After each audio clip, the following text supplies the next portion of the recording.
And ABC News contributor, former U.S. Ambassador, NATO retired Lieutenant General Doug Lute is here now with more on this. Ambassador, what do you think these new weapons mean for not just Ukraine's defense, which Patrick touched on, but their leverage in this war and these negotiations? Well, it's a little too soon to tell because we don't know exactly what American weapons are in this package to be purchased by European allies and then dispatched to Ukraine. So clearly there'll be some defensive systems like the Patriot, as Patrick mentioned, but very important, will offensive systems. These are systems that Ukraine could fire into Russian territory.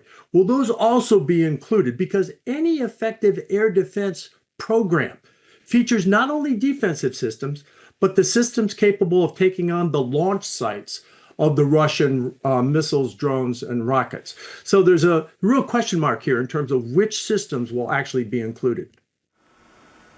President Trump's announcement doesn't seem to be slowing Russian attacks. Do you think the stronger agreement between the U.S. and NATO allies supporting Ukraine will move the needle toward an end to this war?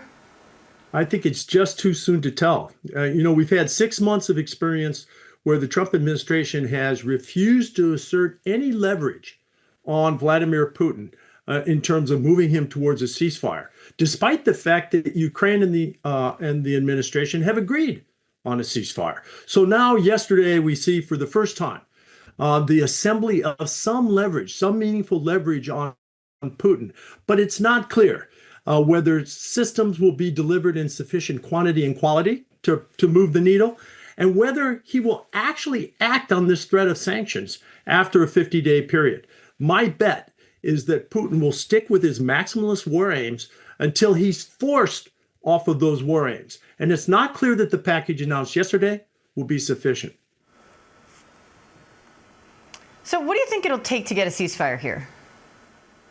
I think it will take Vladimir Putin determining in his own mind, with his own calculus, that he is going to lose more than he can win by pursuing his current approach. That is this slow meat grinder offensive in Ukraine.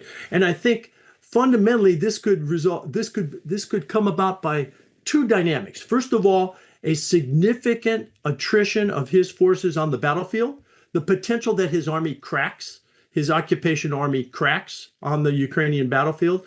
And second, internal pressure from Kremlin insiders who determine on their own merits that he's gone too far, too long, and it's time for a change.